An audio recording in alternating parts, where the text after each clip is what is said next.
अस्सलाम वालेकुम वरहमतुल्लाहि वबरकातुहू। ये मुसलमान था अब नहीं है। इसने इस्लाम के बारे में कुछ बातें की है और इसके बाद डॉक्टर जाकिर नायक ने जो इसको जवाब दिया है वो तो बहुत ही इंटरेस्टिंग और दिलचस्प होने वाला है। आइए देखते हैं कि आज की वीडियो में क्या गुफ्तगू हुई है। वीडियो को लाइक और चैनल को सब्सक्राइब जरूर करें। कल मातम गैर मुस्लिम कोई बर्बादी को सुना देगा। हमें हुक्म नहीं है कि काफिरों से हम बोले। मेरे भाई हमारे शरीयत में इनसे बोलने की इजाजत क्या नहीं है। अगर ये कहीं पे खड़े होंगे से नहीं बोले। सुनो काफिरों के साथ बोलने की इजाजत इनको कुरान नहीं दे रहा है, क्योंकि कुरान- कुरान 3:28 में ये कहता है कुरान को ही कि ला मानते हैं ये। यत्तखिजुल अल्लाह मोमिनीना हाँ, औलियाई हाँ, वल काफिरीन। हाँ। मुसलमानों को सच- चाहिए सच- मुसलमानों को सच- छोड़कर काफिरों के साथ दोस्ती ना करो। सुनिए भाई, मैं आपसे नाम बैठूंगा बुरा किसी आलिम और मुफ्ती को बताओ ना। कि मुल्ला इनको सिर्फ इतनी बताता है कि 5 टाइम नमाज पढ़ो, रोजा रखो, हज करो, सदका दो, ज़कात दो। इन्हें ये चीजें बताता ही नहीं है मुल्ला। एक्स मुस्लिम समीर मेरे साथ है, तो इनसे भी मैं वही सवाल पूछूंगा कि आखिर ये इस्लामिक आतंकवाद की वजह से ही हुआ जो आज दोनों देश पाकिस्तान और भारत आमने सामने खड़े हो गए।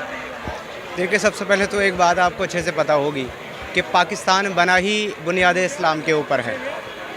इस्लाम कंट्री के नाम पर ही जो मज़हब इस्लाम है, इसके नाम पर ही पाकिस्तान को बनाया गया है। क्योंकि हमारे उस वक्त के जो हमारे मोमिन भाई हैं, उनका ऐसा मानना था कि हम लोग काफिरों के साथ या गैर मुस्लिमों के साथ जो कि मूर्ति पूजा करते हैं, शिर्क करते हैं, कुफ्र करते हैं, उनके साथ हम लोग नहीं रह सकते। इसलिए हमको एक सेपरेट जगह चाहिए, एक सेपरेट खित्ता हमको ऐसा चाहिए जहाँ पर हम अपने इस्लाम को ओपनली प्रीच कर सकें, प्रैक्टिस कर सकें। तो पाकिस्तान की तो वजूद ही इस्लाम के बेस के ऊपर बनाई गई है। हर कोई भली बातें जानता है कि पाकिस्तान इस्लाम के नाम पर बनाया गया, लेकिन इन जैसे तमाम लोग पाकिस्तान से तकरीबन डबल की तादाद में हिंदुस्तान में रहते हैं। इनको तो कोई दिक्कत नहीं, आपको दिक्कत है हमारे साथ रहने में? भारत मेरी राष्ट्रभूमि है, भारत में मेरी जो है जन्मभूमि है। हम भारत में रहे हैं, भारत के लिए हम अपनी जान निछावर कर देंगे भारत के लिए। और हम सबसे पहले कश्मीर में जो आतंकी हमला हुआ है उसका विरोध करते हैं। हम आतंक के साथ नहीं हैं, हम आतंक का विरोध करते हैं। इस्लाम अच्छा है। मुसलमान को आप गलत बोल सकते हैं, लेकिन इस्लाम को गलत नहीं बोल सकते हैं।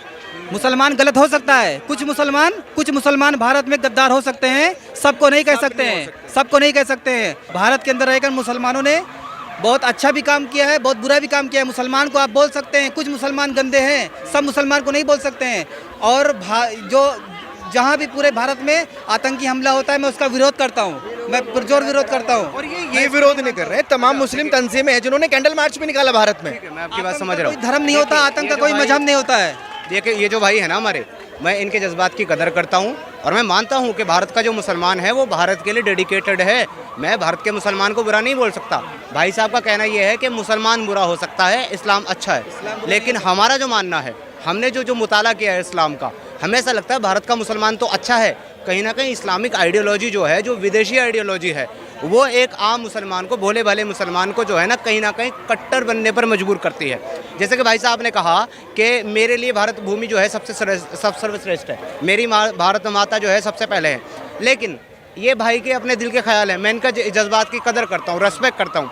मगर प्यारे भाई, क्या इस्लाम इस बात की इजाज़त देता है? तो जवाब है नहीं। क्यों? क्योंकि सूरह अन-निसा चैप्टर नंबर 4 की आयत नंबर 97 कहती है कि कुछ लोग जिनकी फरिश्ते रूहें कब्ज़ करते हैं, तो वो उनसे पूछते हैं कि तुम किस हाल में थे, तो वो जवाब देते हैं कि हम अपनी ज़मीन में कमज़ोर और मगलूब थे। तो फरिश्ते कहते हैं कि क्या अल्लाह की ज़मीन इतनी कुशादा ना थी कि तुम वहाँ से हिजरत करके ऐसी जगह चले जाते जहाँ अल्लाह का दीन और कानून कायम था, तुम कुफरिया हुकूमत में क्यों रहें?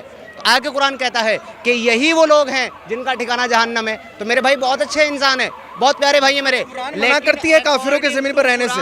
भाई साहब, हिंदुस्तान में नहीं रह सकते सिवाय इसके कि वो जद्दोजहद करें कि यहाँ के निज़ाम को पलटकर इस्लामी निज़ाम कायम करें। ये कुरान का कहना है। ना तो कुरान गलत है, ना गीता गलत है। जितनी भी धार्मिक किताबें हैं सब अच्छे उपदेश देते हैं।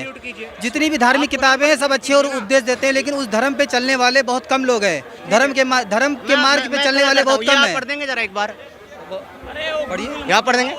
ये देखिए, ये पढ़ रहे। हाँ, नहीं, ये वाला पढ़िए, 97 पढ़िए, 97 पढ़िए।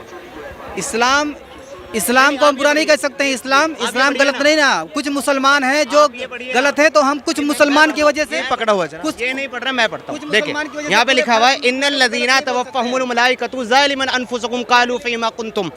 जो लोग अपनी जानों पर जुल्म करने वाले हैं, जब फरिश्ते उनकी रूहें देख लीजिए, मैं ऐसे ही पढ़ रहा हूँ, फरिश्ते उनकी रूह कब्ज़ करते हैं तो पूछते हैं कि तुम किस हाल में थे। वो जवाब देते हैं कि हम अपनी ज़मीनों में कमज़ोर और मगलूब थे। तो फरिश्ते कहते हैं कि क्या अल्लाह ताला ने की ज़मीन कुशादा नहीं थी कि तुम उसमें हिजरत कर जाते। यही लोग हैं जिनका ठिकाना जहन्नम है। बहुत प्यारे भाई हैं, पर अनफॉर्चुनेटली इस्लाम के मुताबिक जहन्नमी है।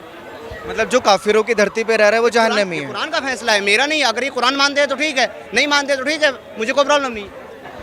भाई मैं इस्लाम का मानने वाला हूँ, मैं कुरान को क्यों नहीं मानूंगा? मैं कुरान के 114 सूरत को मानता हूँ। मैं कहना ये चाहता हूँ कि इंसानियत सबसे पहले है, ठीक है, ह्यूमैनिटी फर्स्ट है, ठीक है। किसी भी इंसान का मजहब, मुद्दे पे आ जाइए सर, मुद्दा क्या है? बाद में आती है। मुद्दा आ जाइए, मुद्दे मुद्दा पे। ये है कि हम लोग प्रोटेस्ट कर रहे हैं उसके खिलाफ, जो पहलगाम में हुआ, जो बंगाल में हुआ, मुर्शिदाबाद में, या जो दुनिया के किसी भी खित्ते में कोई इंसान ये कह करके करता है कि मेरा मजहब ये करने का हुक्म दे रहा है, हम उसके अगेंस्ट हैं, हम उसको लानत भेजते हैं। दो कम्युनिटीज़ जो भारत में रहती हैं जी, दो कम्युनिटीज़ जो भारत में रहती हैं, मेजॉरिटी कम्युनिटी 80% जिसको कहते हैं हिंदूस और 20% मुस्लिम्स, उनके बीच में गलत या सही ये भावना है कि इस्लाम जो फैला था वो तलवार के ज़ोर से फैला था। हिस्टोरिकल फैक्ट है या ये मिथ है कह नहीं सकते, लेकिन क्या ये सच है कि 3000 से 6000 तक हिंदू मंदिरों को गिरा के मस्जिद में बदला गया? क्या ये सच है कि स्पेशली औरंगज़ेब के वक्त में हज़ारों लाखों हिंदुओं को ज़बरदस्ती उनके जनेऊ काट के उनको मजबूर किया गया कि वो मुसलमान बने? नंबर 2, जो कि आज के समय के अनुसार एक सवाल मैं पूछ रहा हूँ, हिंदुओं पर हिंदू मैरिज एक्ट लागू है, जिसकी परिभाषा में सिवाय क्रिश्चियंस और मुस्लिम्स को छोड़ के बुद्ध, जैन को, सिखों को, सबको शामिल किया गया है। क्या मुसलमानों का ये कहना नहीं बनता कि आप सबको शामिल करते हैं हिंदू मैरिज एक्ट में, इसका नाम बदल के एक ऐसा एक्ट बनाया जाए जो सब पे लागू हो, या इसके अल्टरनेटिवली एक यूनिफॉर्म सिविल कोड जो दोनों धर्मों के अच्छे टेनेट्स को शामिल करे, उसको लागू किया जाए? एक चीज़ मैं ये समझता हूँ कि मुस्लिम लॉ में जो विल है, जिसके अंदर ये लिखा है कि 1/3 से ज़्यादा कोई विल नहीं कर सकेगा, इसका मैं इनकॉर्पोरेशन अगर यूनिफॉर्म सिविल कोड बनता है तो मैं चाहूँगा कि वो हिंदुओं पे भी लागू हो। ये नहीं है कि हिंदू मैरिज एक्ट को अगर इंडियन मैरिज एक्ट में बदला जाए तो मुसलमानों पे लागू हो और हिंदुओं पे कोई चीज़ ना आए। मुझे इस्लाम में ये चीज़ बहुत अच्छी लगी। ऐसे ही कोई यूनिफॉर्म सिविल कोड के लिए ये मुस्लिम आगे क्यों नहीं आ रहे, इसकी वजह मुझे बताई जाए। भाई साहब ने 3 सवाल पूछे एक सवाल में। पहला सवाल कि हिस्ट्री से ये पता चलता है कि इस्लाम तलवार के ज़ोर पे फैला कि नहीं, लेकिन ये मुझसे पूछ रहे क्या ये हकीकत नहीं है कि 3000 से ज़्यादा मंदिरें गिराई गई थी और मस्जिद बनाए गए और बहुत से लोगों का कत्ल किया गया है? ये बिल्कुल गलत है, अफवाह है। ये मैं कह सकता हूँ कि कुछ मंदिरें शायद गिराई गई होंगी, इससे मैंने कहा तो एक भी मंदिर नहीं गिराई गई। हो सकता है कि कुछ मुसलमान अपने आप को जो मुसलमान कहते हैं उनने आके कुछ मंदिरों को गिराया होगा और मस्जिद बनाया होगा, हो सकता है। लेकिन ये कहना कि 3000 से 6000 मंदिर गिराए गए, ये बिल्कुल अफवाह है, बिल्कुल गलत है, बेबुनियाद है, बिल्कुल बेबुनियाद है। कुछ मुसलमान राजाओं ने गलत काम किए होंगे, उससे आप इस्लाम को दोषी नहीं ठहरा सकते। अगर हिटलर ने 60 लाख यहूदी को जिंदा जलाया तो मैं कह सकता हूं कि क्रिश्चियनिटी खराब है? बिल्कुल बेबुनियाद है। वो हिटलर ने किया, बाइबल में तो ही लिखा है कि जलाना चाहिए। इसी तरीके से ये खाली अफवाह है। कुछ मंदिरों को शायद गिराया गया होगा, मैं ये नहीं कहता कि नहीं गिराया गया, लेकिन उसको छोटी चीज़ को लेके उछाला जाता है मीडिया में और किताबें लिखी जाती है। आप देखो टीपू सुल्तान के खिलाफ आ गए। आज भी आप जाएंगे मैसूर के अंदर, उसके आजू बाजू आप देखेंगे तो टीपू सुल्तान के जो आंगन के अंदर है उसके अंदर मंदिर है। अगर आप ये कहते सच है कि 3000 से 6000 मंदिर को गिराया गया था, तो आप कैसा जिंदा बचे? आप कह रहे थे कि हजारों लोगों को कत्ल किया गया, आप कैसा जिंदा बचे? आप जिंदा बचे ये शहादत दे रहा है कि मुसलमान तलवार के जोर पे नहीं फैला। अगर ये सच होता था, आपने कहा हजारों लोग का कत्ल किया, कुछ लोग का शायद कत्ल किया गया। देखो, हर मजहब में there are black ships in every community. कुछ लोग हर मजहब में खराब निकलते हैं, वो मजहब की गलती नहीं, वो मजहब के मानने वाले की। क्रिश्चियन में आपको कुछ खराब लोग मिलेंगे, मुसलमान में मिलेंगे, हिंदू में मिलेंगे। अभी आप देखेंगे हिंदुस्तान के मुसलमान कुछ लोग ड्रग में डील करते, ड्रग में धंधा करते। ड्रग तो हराम है इस्लाम में, करते, तो उनको दोष देना चाहिए, इस्लाम को नहीं। इसी तरीके से आप जो कह रहे हजारों लोगों का कत्ल किया, ये बिल्कुल बेबुनियाद चीज़ है। कुछ लोग का शायद किया होगा, और ये ही सबूत है। मैंने मेरी तकरीर में कहा कि 80% से ज़्यादा गैर मुस्लिम हिंदुस्तान में हैं। ये शहादत दे रहे हैं कि इस्लाम तलवार के जोर पे नहीं फैला। आप लोग को क्यों छोड़ा उन लोग ने? आप उनके रिश्तेदार तो नहीं थे ना, आपको क्यों छोड़ा? 800 मिलियन 80 करोड़ गैर मुस्लिम को छोड़ा क्यों उनने? क्यों छोड़ा? अगर दमी था हुकूमत की 1000 साल, सब लोग को मुस्लिम बनाते थे। इससे ये जाहिर होता है कि इस्लाम तलवार के बलबूते पे नहीं फैला। कई लोग, कई गैर मुस्लिम इस्लाम से मुतासिर होके उन्होंने इस्लाम कबूल किया। तो ये कहना बिल्कुल गलत है। आपका दूसरा सवाल कि हमें क्या करना चाहिए? ये अलहदा लॉ नहीं होना चाहिए, सब एक ही कॉमन सिविल कोड होना चाहिए, और सब मजहब की अच्छी चीज़ें लेके कॉमन सिविल कोड करना चाहिए। मैं आपके बिल्कुल साथ हूँ। बाकी मुसलमान शायद आपके खिलाफ होंगे, मैं आपके साथ हूँ। क्यों मैं साथ हूँ आपके? पहला चीज़, हम मुसलमान अगर दिगर मज़हब के बारे में जानेंगे, कभी कॉमन सिविल कोड की बात आती, सबसे ज़्यादा नारा मुसलमान गलत है। ये मुमकिन ही नहीं है, क्योंकि हिंदुस्तान में हिंदू मजहब के कितने फिरके हैं, ये मुमकिन ही नहीं है। मुसलमान तो सिर्फ 20% या 80% या 75% जो हिंदू लोग हैं, उसमें ही मुमकिन नहीं है ये कॉमन सिविल कोड। हिंदू लोग ही इसको फॉलो नहीं कर सकते। हिंदू मजहब में कितने मुख्तलिफ ग्रोह है। एक कहता है कि बेटी को जाना चाहिए, एक कहता है बेटे को जाना जायदाद, एक कहता है कि जितनी खेती है वो नहीं जा सकती बेटी को, दूसरा ग्रोह कहता है। कितने मुख्तलिफ ग्रोह है, हजारों। ये मुमकिन ही नहीं है पास होना, मुमकिन ही नहीं। मैं कहता हूं ये अफसोस की बात है कि हम मुसलमान जानते ही नहीं, हमको आवाज करने की जरूरत ही नहीं है। ये खाली हमें छेड़ रहे हैं। क्या कर रहे? छेड़ रहे हैं, और हम उकसा जाते।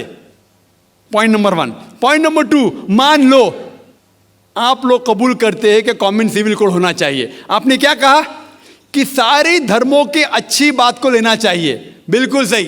मेरा पहला सवाल, आप इस्लाम में एक चीज बताओ जो इंसानियत के खिलाफ है, तो हम निकाल देंगे उसको।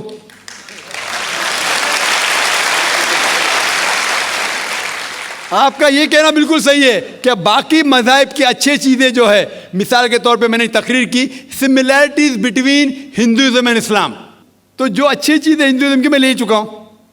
Similarities between Christianity and Islam, जो अच्छी चीज़ है इस आयत में ले चुका हूं मैं ये पूछना चाहता आपसे, एक चीज़ जो इस्लाम में खराबी है वो तो बताओ मुझे, तो उसको निकालेंगे ना। लेकिन मंच के ऊपर जब डिबेट होएगा इंशाल्लाह मैं आऊँगा इंशाल्लाह।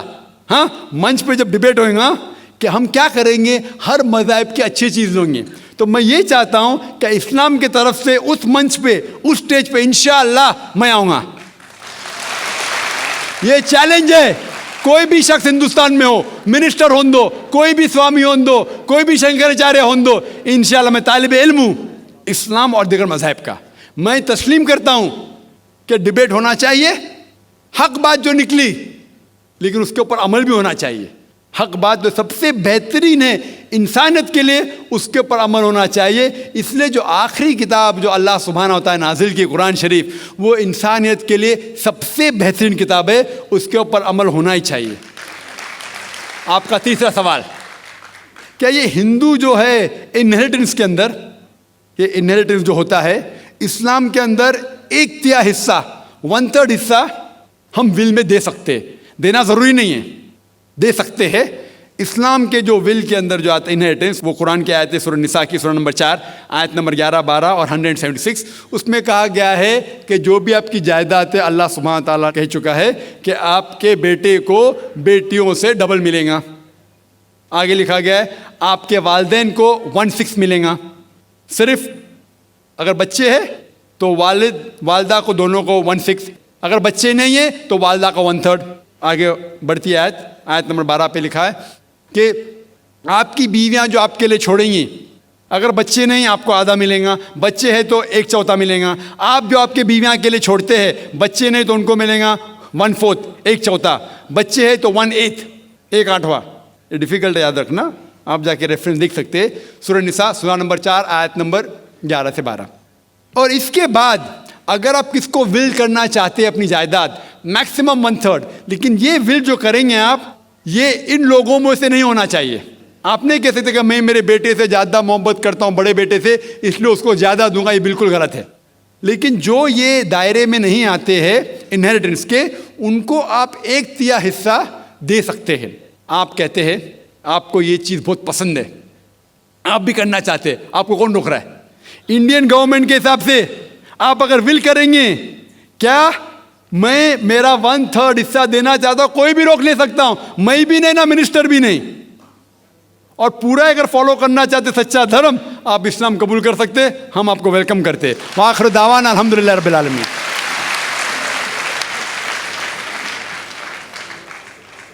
आज की तारीख में सबसे पहला नंबर 1 मिसकंसेप्शन जो है आज की तारीख में, खुसूसन 11 सितंबर के बाद, वो है कि मुसलमान एक फंडामेंटलिस्ट है, मुसलमान एक टेररिस्ट है। इसके मानी कि मुसलमान एक बुनियाद परस्त है, एक दहशतगर्द है। और आमतौर पे आप देखेंगे टेलीविजन चैनल्स में, इंटरनेशनल न्यूज़पेपर्स पे, मैगजीन्स पे, मुसलमान को हमेशा कहा गया है कि वो फंडामेंटलिस्ट है, बुनियाद परस्त है। बुनियाद परस्त के मानी क्या होती है? बुनियाद परस्त वो शख्स है जो शिद्दत से बुनियादी बातों पे अमल करता है। मिसाल के तौर पे, अगर एक साइंटिस्ट को अच्छा साइंटिस्ट बनना है तो उसके लिए जरूरी है कि वो साइंस की बुनियादी बातों को जाने और उसके ऊपर अमल करे। जब तक वो साइंस के मैदान में बुनियाद परस्त नहीं है, वो अच्छा साइंटिस्ट बन ही नहीं सकता। इसी तरीके से अगर एक मैथमेटिशियन को अच्छा मैथमेटिशियन बनना है तो उसके लिए जरूरी है कि वो मैथमेटिक्स के बुनियादी बातों को जाने और उसके ऊपर अमल करे।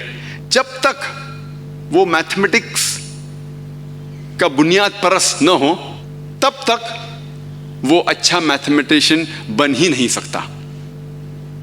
इसीलिए हर बुनियाद परस्त, हर फंडामेंटलिस्ट को कहना कि वो बुरा है या अच्छा है, ये सही नहीं।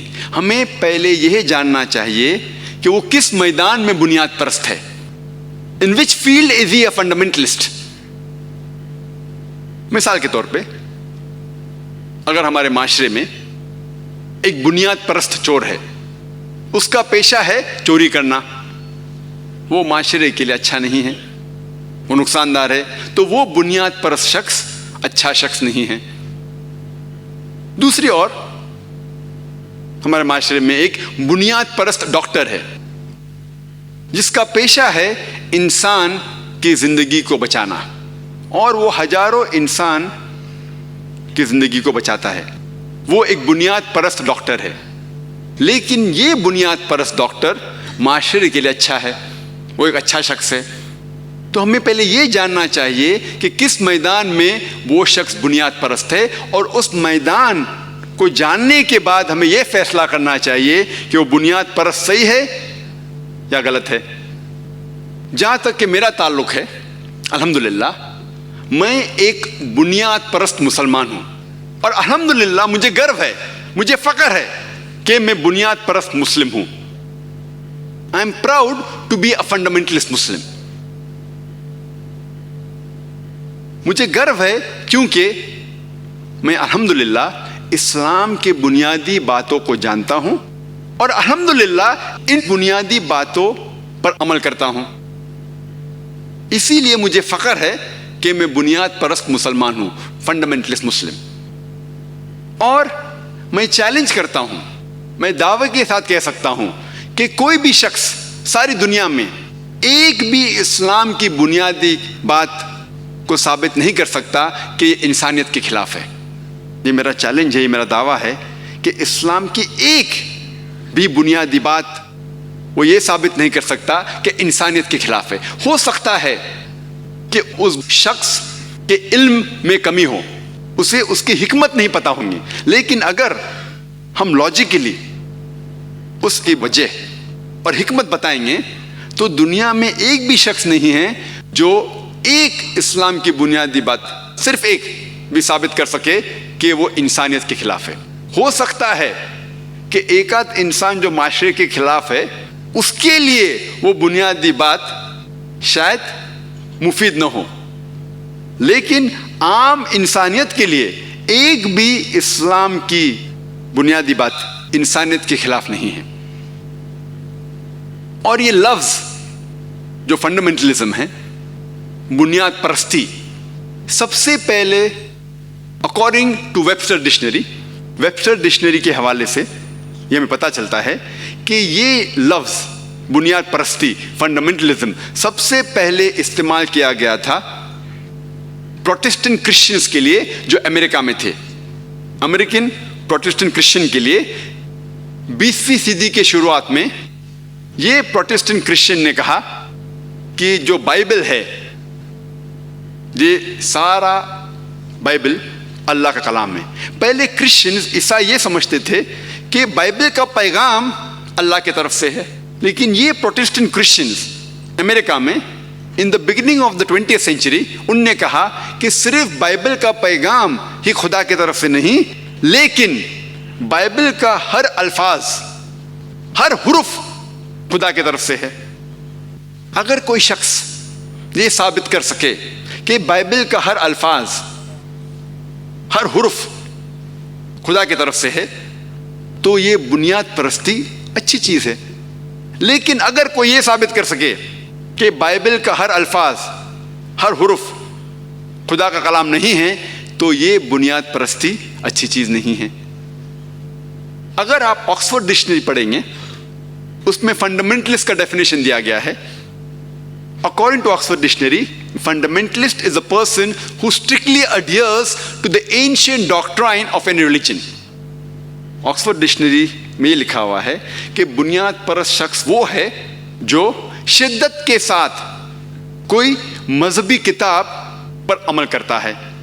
लेकिन अगर आप रिवाइज्ड एडिशन पढ़ेंगे ऑक्सफोर्ड डिक्शनरी का, उसमें डेफिनेशन में जरा तब्दीली है।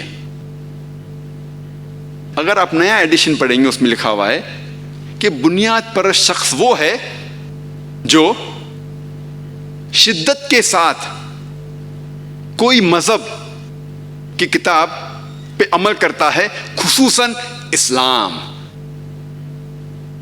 अभी नई एडिशन में है बुनियाद परस्त मतलब जो खुसूसन इस्लाम की मजहबी किताब पे अमल करता है, मतलब मुस्लिम।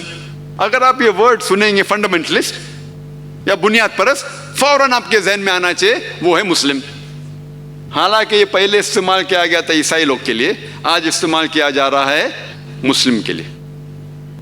जब भी आप ये सुनेंगे लफ्ज फंडामेंटलिस्ट या बुनियाद परस्त, आपके जहन में आएगा मुस्लिम, कि वो टेररिस्ट है, दहशतगर्द है।